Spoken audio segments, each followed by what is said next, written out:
Tonight, as President Trump removes John Brennan's security clearance, Q asks the very important question of, was there a connection between Valerie Jarrett, Barack Obama, John Brennan, and the Muslim Brotherhood? Hi, I'm Craig, and welcome to Just Informed Talk. For those of you who don't know, every episode I start the same way. I thank all subscribers because there's always new subscribers. And if you haven't hit that button already, please come here to the landing page, click the big red subscribe button, make sure you hit the bell notifications so you can be notified when these videos get posted. Now, we're going to get into Q's latest post, but before we do that, we're going to go back and cover some things in a little more detail that I covered in the last video. So here you can see the last video that I posted last night. It was right here.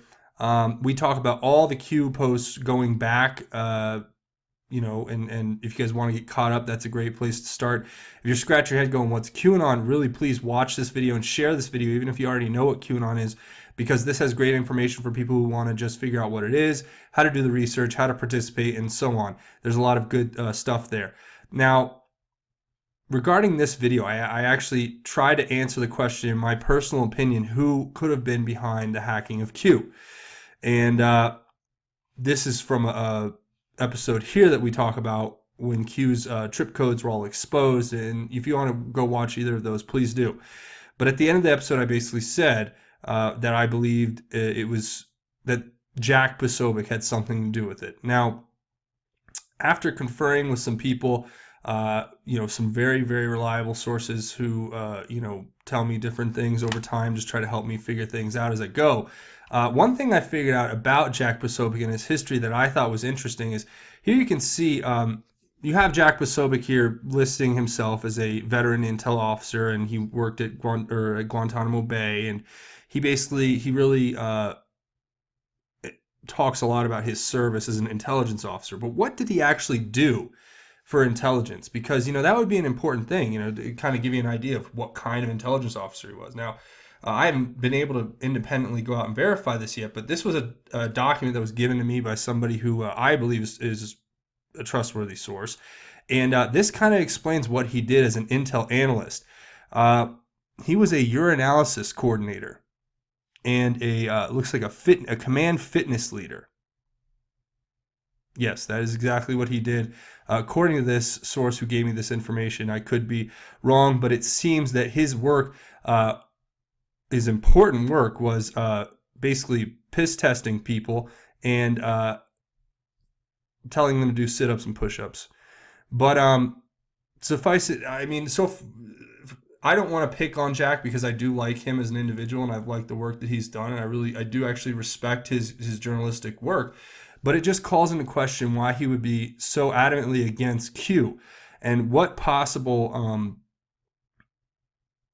connection to Q could he have had with regard to this this alleged hacking that took place.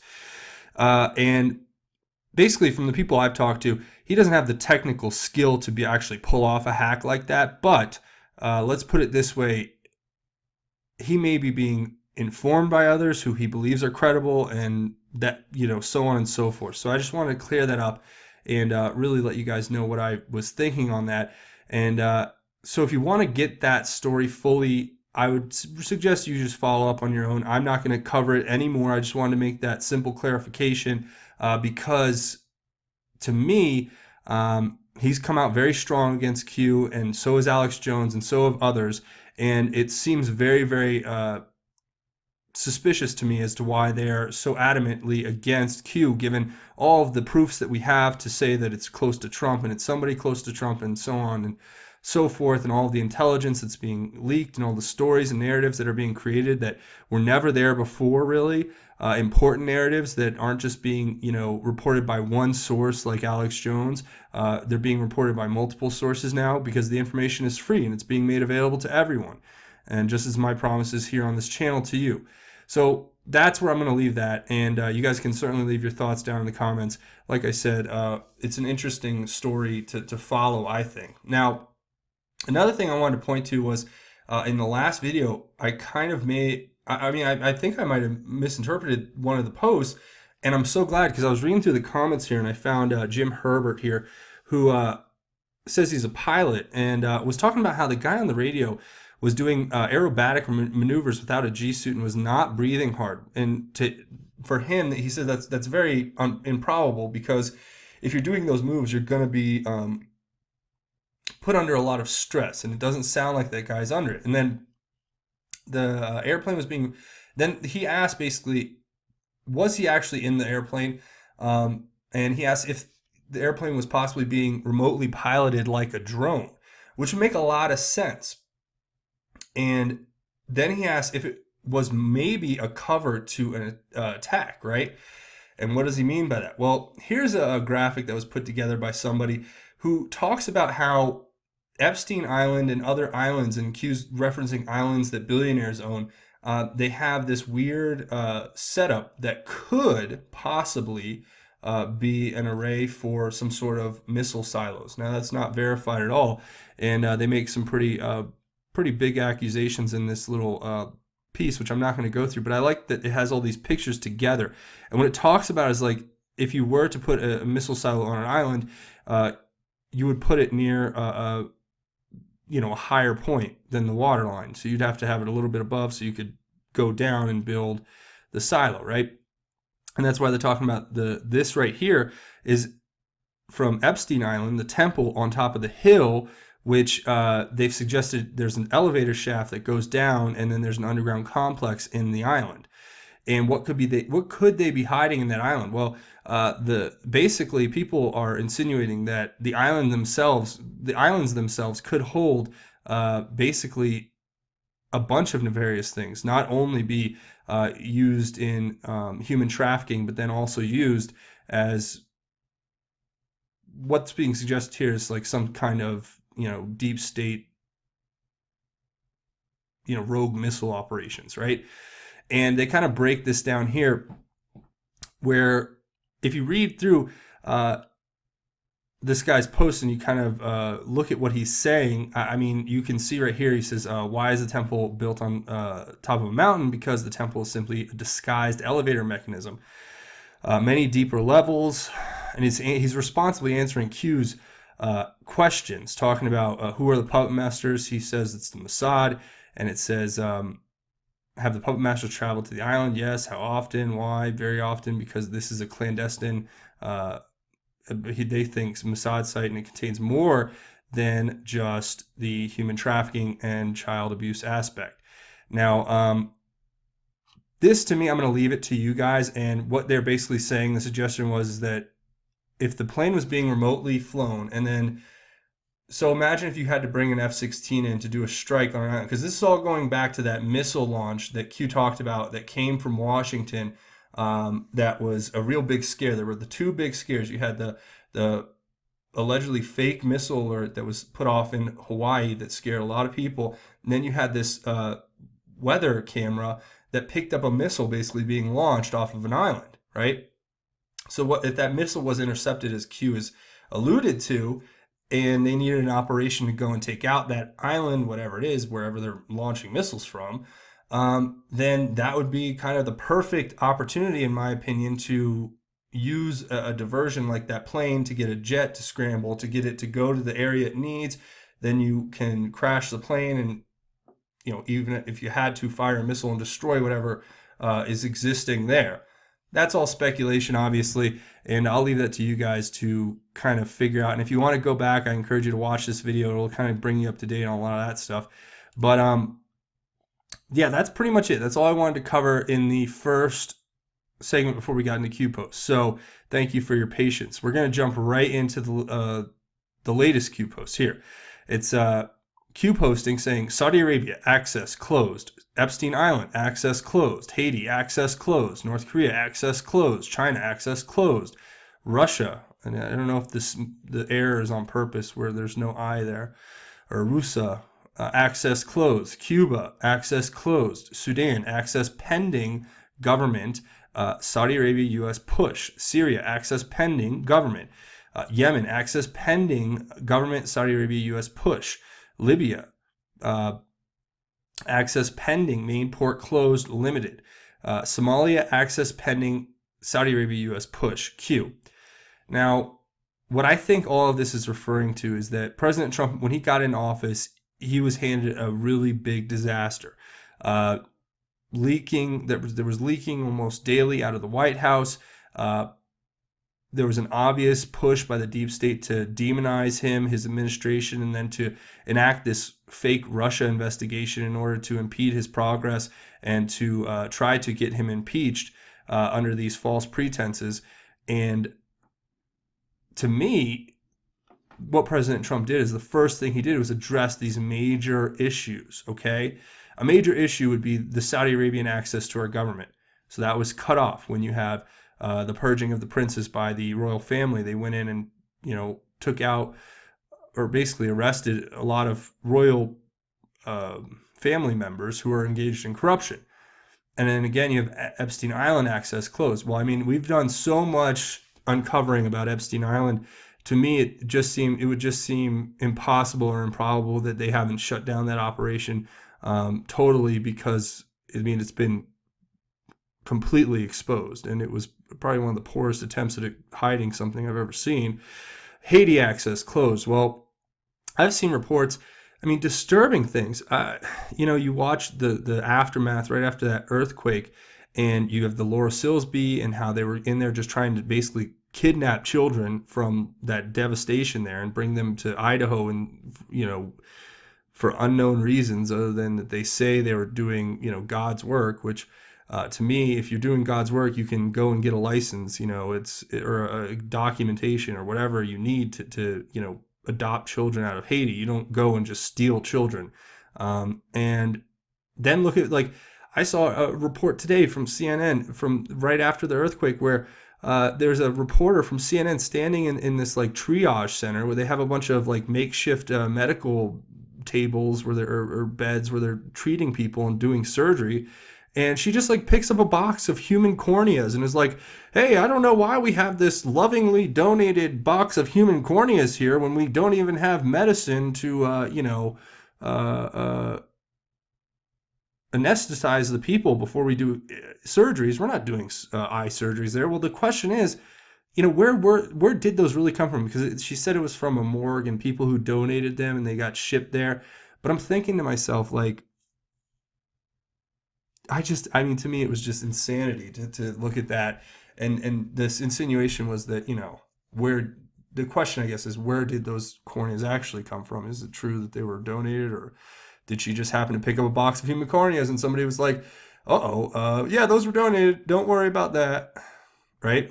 There's just a lot of questions that need to be asked. And then in China, of course, you see the tariffs and the trade war coming, and, we're definitely stepping it up against them. And Russia, of course, all the oligarchs that have been buying access through Clinton Foundation and other politicians, the Uranium One deal, Podesta brothers. Come on, right? Then you have Cuba, of course, and they're still communist government. And then you have these last 5 here: Sudan, Syria, Yemen, Libya, and Somalia. Now, of course, the crisis in Sudan, these problems, Sudan and Yemen, are being basically spearheaded by a Saudi Arabia-U.S. push, as well as Somalia, it would seem. And that would be cooperation that would be actively working to secure these governments, because you have whole countries that are basically lawless, like the Wild West.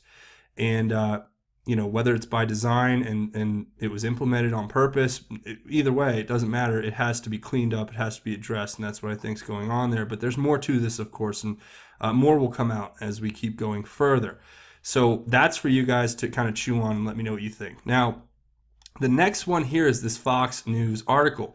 It talks about, of course, Trump revoking ex-CIA Director Brennan's security clearance. Well, here you go. This was announced today at a press conference where Press Secretary Sarah Sanders actually read a statement on behalf of the president saying that, based off of several reasons, including the fact that Brennan had been leveraging the clearance to make wild outbursts and claims against the president or against the Trump administration and the media, that the president decided to revoke his security clearance, and very, very rightfully so. The raisin-faced turned muffin himself has decided to put out a little snipe on Twitter. His latest tweet is actually pretty funny to hear in response to the president talking about Omarosa, of course. And here we go. Oh, well, he's got a new one. We'll read that new one too, because that one just came up. I didn't know that. All right, so here it is. It says, it's astounding how often you fail to live up to minimum... hold on, let me do my John Brennan voice. It's astounding how often you fail to live up to minimum standards of decency, civility, and probity. Seems like you will never understand what it means to be president, nor what it takes to be a good, decent, and honest person. So disheartening, so dangerous for our nation. I know you guys love the voices, so I had to give you that one. But yeah, this is him basically talking about President Trump's tweet here. And this, I think, just shows who he is as an individual. He's been doing this. He's been shooting his little mouth off at his little raisin-faced mouth off at President Trump. And this guy's the complete embodiment of deep state garbage that we're taking out, the trash. You know what I mean? Let's see what his new tweet is, because I haven't even had a chance to read this yet. Oh, let me get my voice back. Here you go. This action is part of a broader effort by Mr. Trump to suppress freedom of speech and punish critics. It should gravely worry all Americans, including intelligence professionals, about the cost of speaking out. My principles are worth far more than clearances. I will not relent. Says the raisin-faced turd muffin, an apparent nonpartisan. Every time I see that, I'm like, how has he not changed this yet? He is the most partisan person I've ever seen in my life. And then to put it lightly, you know, this guy's a hack. He's a CIA lackey, and he is the worst of the worst, in my opinion. And a lot of people have made the insinuation that he's basically one of the heads of the deep state, this organizer of chaos and destruction globally, for the benefit of himself and his political friends. And, you know, to me, it's just, look, you guys have to take this with a grain of salt. This guy is the former CIA director. He was that position for 4 years. And look, it's all right here. Right? And so with that being said, let's just go right back over here. In the Fox News article talks about it, and basically it's good, you know, Q's telling us. And here's the next one, and I really want to share this with you because this is so great. This is what really makes me proud that this movement is not just about, you know, exposing evil. It's about, you know, bringing light to God's grace and God's amazing role in all of this. God is going to be the arbiter of truth. God is going to bring the judgment, and that's to him be the glory for giving us this day. So I want to actually read this to you. These two verses, they're so great. So let's share them. Corinthians 13, 4 through 13. For now we see only a reflection as in a mirror. Then we shall see face to face. Now I know in part. Then I shall know fully, even as I am fully known. And that's incredible, especially when you put it with this next verse here, which is Ephesians 6, 10 through 18. It says, finally, be strong in the Lord and in his mighty power. Put on the full armor of God so that you can take your stand against the devil's schemes. For our struggle is not against flesh and blood, but against the rulers, against the authorities, against the powers of this dark world, and against the spiritual forces of evil in the heavenly realms. Therefore, put on the full armor of God, so that when the day of evil comes, you may be able to stand your ground. And after you have done everything to stand, stand firm then, with the belt of truth buckled around your waist, with the breastplate of righteousness in place, and with your feet fitted with the readiness that comes from the gospel of peace. In addition to all this, take up the shield of faith, with which you can extinguish all the flaming arrows of the evil one. Take the helmet of salvation and the sword of the Spirit, which is the word of God, and pray in the Spirit on all occasions with all kinds of prayers and requests. With this in mind, be alert and always keep on praying for all the saints. And these words are very profound to what we do here. We are attacked, we are demonized, we are villainized for trying to stand up for children who can't stand up for themselves, trying to stand up for the forgotten Americans who are being used and abused by their elected officials. This verse is very interesting because the first verse here, Q doesn't give us the full verse, just actually it'd be like verse 12 out of that. And if you read the rest of it, it's just talking about how love is the superior way, and how when we make the realization about that being the truth, it's the difference between being a child who works off of, how a child's mind works, with imagination, and then actually seeing the truth the way it is. So, but there's more to that anyway, and we're just going to skip over it and get to the next part because we have a lot to cover. And I just hope that those words touched your heart, as they always touch mine whenever I hear any good or any pieces of scripture. They really help me in a very strong and profound way. Now, this next one's interesting. So an Anon post here, this screenshot of Sarah A. Carter, who right after Q put up that message, put up a report that found that Al-Qaeda is still a global network showing resilience, and it is stronger than ISIS in places like Somalia, Yemen, and South Asia. Isn't that interesting that she names specifically Somalia, Yemen, as we saw down here where it says Somalia and Yemen both are pending. Their access is pending. So let's read through this post here, and it says, the Anon says, new Sarah Carter on Somalia and Yemen, relevant to the latest Q, and it gives the link to the Twitter page or tweet. And then it says, has intel been shared with our enemies in an effort to warn them against capture kill? How long did it take to locate, kill Osama bin Laden? How many times did we locate Osama bin Laden in the past and stand down? Orders were given. Why did the White House put itself in the middle of every operation? Why did POTUS immediately remove the White House from the chain of command military engagement equation? How has POTUS been able to essentially destroy ISIS within the first year of his presidency, but Hussein could not throughout an entire term? What is John Brennan's background? Is he Muslim by faith? What is Hussein's background? Muslim by faith? What is Valerie Jarrett's background? Muslim by faith? WikiLeaks, and it gives us WikiLeaks email. And it's an email that says, here are the compiled lists of Asian Americans and Muslim American candidates for top administration jobs. It's interesting that they're sharing these kind of emails where they're, using that as an exclusionary thing.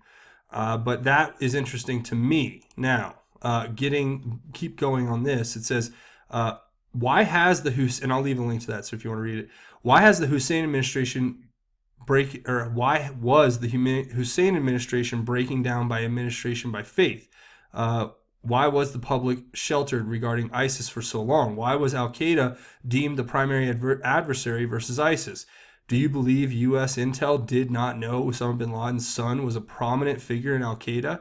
If known, no live intel or geo-tracking to target? Define CIA regional assets. Operation Cyclone, Mujahideen, Afghanistan, aiding anti-Soviet resistance, withdrawal of Soviet troops, control of 800 million, control of weapons, control of training, Afghan Arabs, Haqqani and Hekmatyar, Osama bin Laden, critical allies, Haqqani and Hekmatyar, relations with CIA in country, dark to light, Q.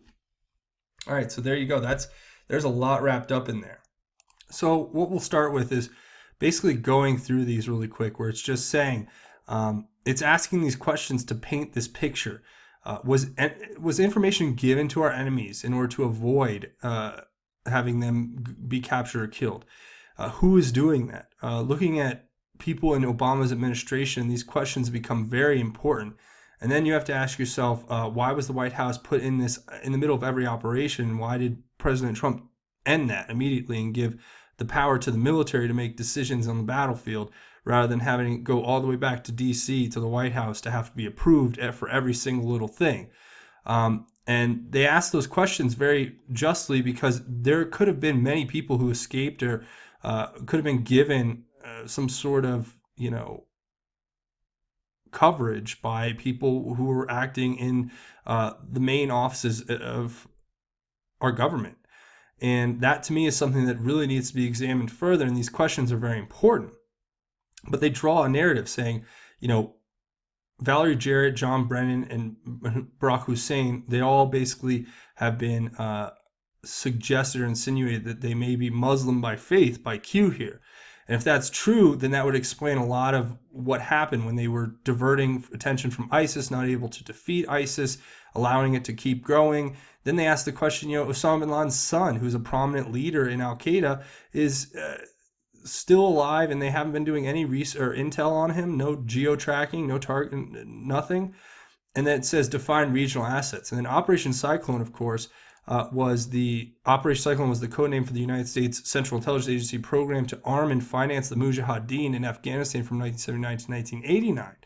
And then, of course, you have Q asking, aiding anti-Soviet resistance, withdrawal of Soviet troops, control of $800 million. This is what's being said here. Control of weapons, control of training. That was all part of the operation, right? And it's still ongoing is what's being suggested by Q here, or insinuated to. Then it says that the Afghan Arabs, and it talks about these are basically the allies we're the allies of the CIA here. Haqqani and Hekmatyar, these people are basically warlords, and they run factions inside of Afghanistan that they basically, wield power. These are the Mujahideen, they're guerrilla insurgent groups. So this is very, very interesting, and these were critical allies to Osama bin Laden, and Osama bin Laden obviously was an asset being handled, alleged here by Q, by the CIA, in country all the way up till July of 2001, I would say. And then he was kind of dropped off the radar after the whole 9/11 happened, interestingly enough. So there's a lot more here. I'll let you guys dig on that. But yeah, fascinating stuff. Really fascinating stuff. Now, the next one's a little bit funny.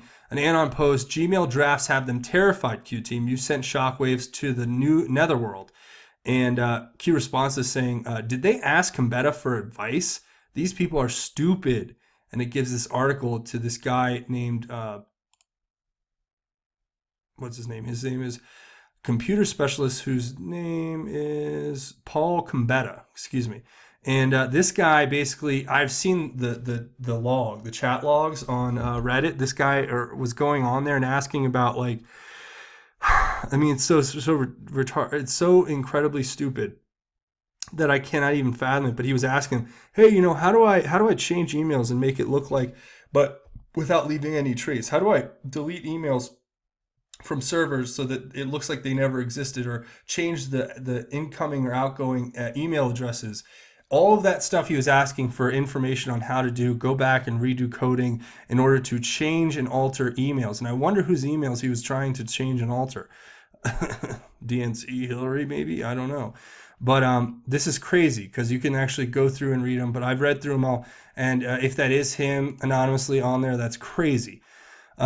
Q says, Oprah show. You get to go to jail. You get to go to jail. You get to go to jail. You get to go to jail. You all get to go to jail. Q. And that's just a funny play on the Oprah, everybody gets a car show. As she became so famous, she gave everyone in her audience a car. Yeah, exactly. And then I think it's also kind of a double entendre because Oprah and Weinstein and all those people run in the same cliques, and they're all of this birds of a feather, really. If you look at it, from what's been reported so far. Now that is interesting. This guy Gambetta is probably going to come up in the future, but Q is very, very much saying, there is something big coming, that there is going to be jail for people who have done these crimes. And the Gmail drafts obviously refer to secret dead drop information that was sent between each other that was logged, but they didn't think it was being logged, and it was secret communications about all types of criminal things that are supposedly being held by Q as they are classified information, but they could be a part of some of the 45,000 sealed indictments. Now, the next one is a Sarah Accardo article talking about a firewall. Q says just quote unquote firewall Q. Now, this is the same thing as the insurance policy, in my opinion. When you read through this story, it talks about how Christopher Steele actually anxiously texted Bruce Orr saying, he said it right here. The message says, It says, here's what Christopher Steele writes to Bruce Orr. It says, "Hi, just wondering if you had any news. Obviously, we're a bit apprehensive given scheduled appearance at Congress on Monday, hoping that important firewalls will hold. Many thanks." And the important appearance at Congress was James Comey testifying in front of Congress. And he's asking, he's hoping that the firewalls will hold. Now, people are speculating that this is just another insinuation about the insurance policy that Peter Strzok talked about and the active sabotaging of the President of the United States through this Russia hoax, right? And then Orr writes back, "Sorry, no new news. I believe my earlier information is still accurate. I will let you know immediately if there's any change." All right, so that to me is fascinating. If you guys want to read this story, you can come find it on sarahacarter.com. It just was posted, so it should be very easy to find. Now, Q says firewall. It's like the insurance policy here. Now, Q gives us in the next one, responding to his own post, firewall. And Q explains exactly what he means. Here we have a post from January 29th that Q was giving us all of this information, saying there was a narrative shift coming, that all of these things would lead to other things. And it talks about why top officials in the Senate were blocking the FISA memo from being reviewed further and from getting that information out there. That to me is what is something you really have to look at closely. And Q also says here, this was when James Comey made his tweet to Andrew McCabe that Q basically said it was a covert threat to Andrew McCabe, and where he says basically, "Do not talk. We own you," and and even making a threat of harm there. That to me is really incredible. And then he says Apache, which we've talked about a lot of different times, talking about the software, the firewall, I guess would be the reference there. So look, things could be going down, but I'll let you guys let me know what you think down in the comments as far as that. And then finally, the last post here is Q just saying text, emails, Gmail, drafts, Gmail, ham comms, PlayStation, Xbox chat logs. And guess what? This is how they communicated. James Comey to Bruce Orr, to Christopher Steele, to Loretta Lynch, to Andrew McCabe, to Nellie Orr, to Sally Yates. And Q says bonus round Q. Well, look, we've talked about the fact that Nellie Orr went and got a ham radio operator license, which apparently you need to run a ham radio in the United States, I guess. But that is incredible. Q's telling us this is how they communicate. These are the people whose communications went together to basically go against the President of the United States and initiate this hoax, this insurance policy, this firewall, whatever you want to call it. It was, I don't know if that's Comey or Clapper. It could be either one. But my guess is James Comey talking to Bruce Orr, talking to Christopher Steele, talking to Loretta Lynch, talking to Andrew McCabe, talking to Nellie Orr, talking to Sally Yates. And they were all in on it, according to Q here. So you guys let me know what you think down in the comments. That's pretty much where we're going to leave this for now. I want to say thank you all for watching. If you're looking for a way to help out the channel, the best way to do is to come here to the landing page, click the big red subscribe button if you have not already, and make sure you hit the bell for notifications so you can be notified when these videos get posted. And spread this video and other videos if you guys want to get this information out there, because look, these videos, it's incredible to me. You notice a pattern where my videos are being suppressed, I believe, to a degree, because sometimes I'll pull up the page and my videos aren't even on here, and people tell me in the comments that they don't get notifications and they can't see my videos and they can't watch my videos.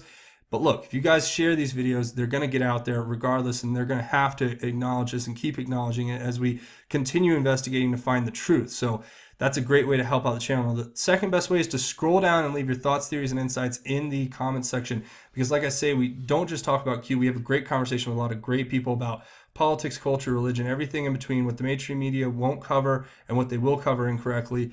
And everything from there is just great. Even if you can't comment, scroll down and read through the comments. I guarantee you're going to learn something you didn't know. Now, if you want to come support me on Twitter, I really appreciate it. It makes a huge difference.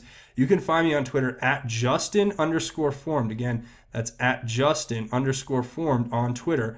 And all you guys got to do is come give me a follow. It helps out big time, and I really appreciate that. And I'm thankful to everybody who comes over here and gives me some, shows me some love on Twitter with a follow. And you can, send a tweet my way, and it's just a cool way. If you want to get notified too, all my videos automatically get posted here. So it's a cool way to get notified if you're not being notified by YouTube. Now, If you guys want to help out financially, it makes a huge difference, and I can't tell you how much I'm so thankful to everybody who has. You can come over here and find me on Patreon, patreon.com/justinformedtalk, or search Just Informed Talk. And when you come to this page, click this button to become a patron. It makes a huge difference, and I'm so thankful to everybody who comes and makes this donation. It's a monthly donation. It helps keep the channel alive, so I can do this 24/7, 365 for you guys.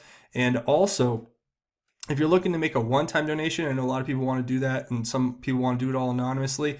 Come over here to my GoFundMe page. It's gofundme.com/just-informed, and you can click this button to make an anonymous donation or a one-time donation. I really appreciate that, and I'm thankful to everybody who comes and contributes.